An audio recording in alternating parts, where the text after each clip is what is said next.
ऊपर नीचे आगे पीछे नहीं शामिल नहीं न्यारा। यानी कोई जगह बीच में खाली हो तो ऊपर नीचे कह सके, आगे पीछे कह सके, सभी जगह परमात्मा है।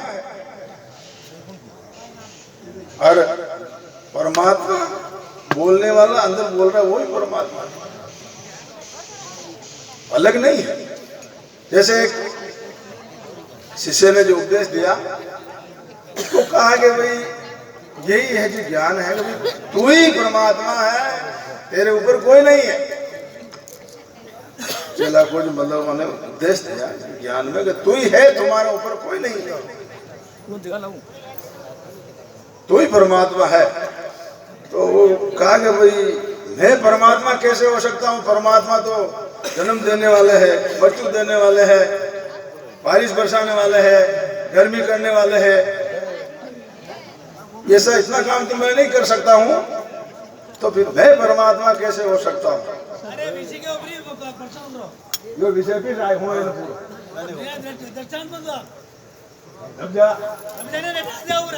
तो कहने का मतलब, तो फिर उसको कहा था कि तेरे को जैसे कहने का मतलब तू नहीं हो सका, तो तेरे को शंका हो रही तो तू ये जो तुम भी ले जा और गंगा जी का जल लेके आ। तो फिर गंगा जी का जल लेके आया और आने के बाद में ये मैं गंगा जी का जल लेके आया। तो महात्मा ने कहा कि भाई गंगा जी का जल ये कैसे हो सकता है, इसमें न तो कोई पेड़ी बंधी हुई है, न इसमें कोई स्नान कर रहे हैं, न इसमें कोई जीव जंतु है, तो हम इसको कैसे मान लें ये गंगा का जल है। तो भगत ने उत्तर दिया कि महात्मा ये गंगा जल ही है, परंतु इस छोटी तुमड़ी में आने के कारण इसमें पेड़ी नहीं बन सकती है, इसमें जो है आदमी नहीं नहा सकते, इसमें जीव जंतु नहीं रह सकते, बाकी ये गंगा का जल है। तो फिर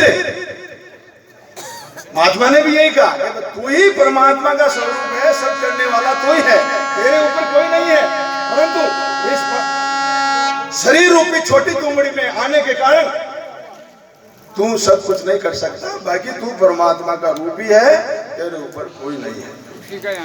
तू एक ही रूप है, दो नहीं है ना। अब कही है कि राग द्वेष बढ़ जाओ तो मुझे राग द्वेष तार छूट जाओ जो बोलने है ना। मैं हूँ अपरंपार अपारा, ऊपर नीचे आगे पीछे नहीं है, नहीं शामिल नहीं न्यारा। यानी शामिल न्यारा नहीं कह सकते, ऊपर नीचे नहीं कह सकते, आगे पीछे नहीं कह सकते, वो सभी जगह परमात्मा, कोई जगह खाली नहीं है। अब अपन को शांति कब मिलेगी, जो ब्रह्म ज्ञानी जो अनुभवी है वो अपन उस परमात्मा का अनुभव करा देगा, जब जाके अपन को शांति मिलेगी। बाकी अनुभव कराया बिना शांति नहीं मिलेगी।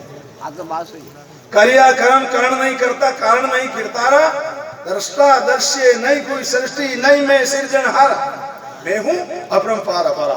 जो जितने भी जो परमात्मा ने नाम जो दिया है तो वो तो ए नामी है, उसकी जो है बुद्धि के अनुसार उसका नाम दिया है, बाकी वो तो उसका कोई नाम नहीं है, वो कोई वस्तु नहीं है ना। तो फिर कहा है शिव शक्ति गण इंद्र नहीं देवा, नहीं विष्णु पालनहार, नहीं में जीव ईश भी नहीं है, नहीं मूल तुल संसार। यानी मेरे कोई नाम नहीं है, कोई उपाधि नहीं है, ऐसे ही अनुभव के द्वारा इसको मानी गई है, बाकी मैं कुछ भी नहीं। एक अनुभव का विषय है, एक सूक्ष्म से सूक्ष्म, तो सूक्ष्म यानी जैसे आकाश इतना सूक्ष्म है यहाँ पर है, परंतु वो इतना सूक्ष्म है अपने टच हो रहा पर महसूस नहीं हो रहा।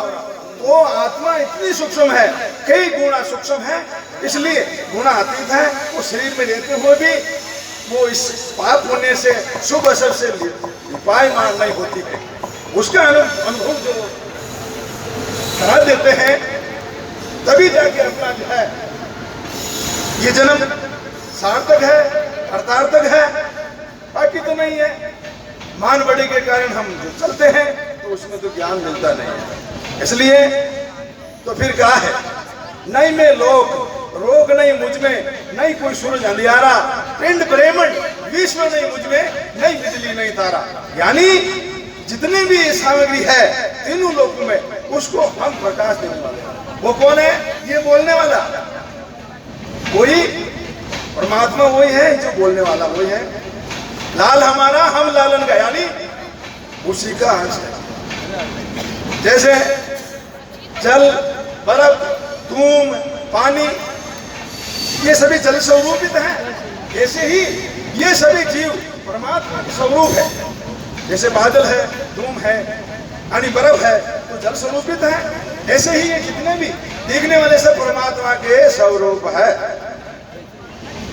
अब अपन को दुख कब होगा? दूसरा दिखेगा तो हम अकेले हैं, हमारे ऊपर कोई नहीं है, तो हमको कौन सजा देने वाला है? कौन हमको दुख देने वाला है? कोई नहीं है।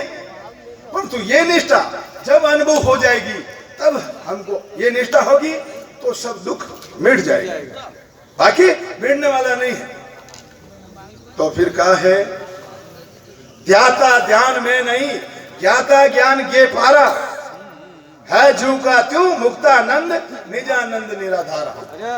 यानी ये आत्मा कई बार सूर्य प्रकट हो गए, धरती आसमान कई बार हो गई, कई बार जो है पल्ले हो गई, पर जो निराकार जो निरंतर है वो है जो का त्यों।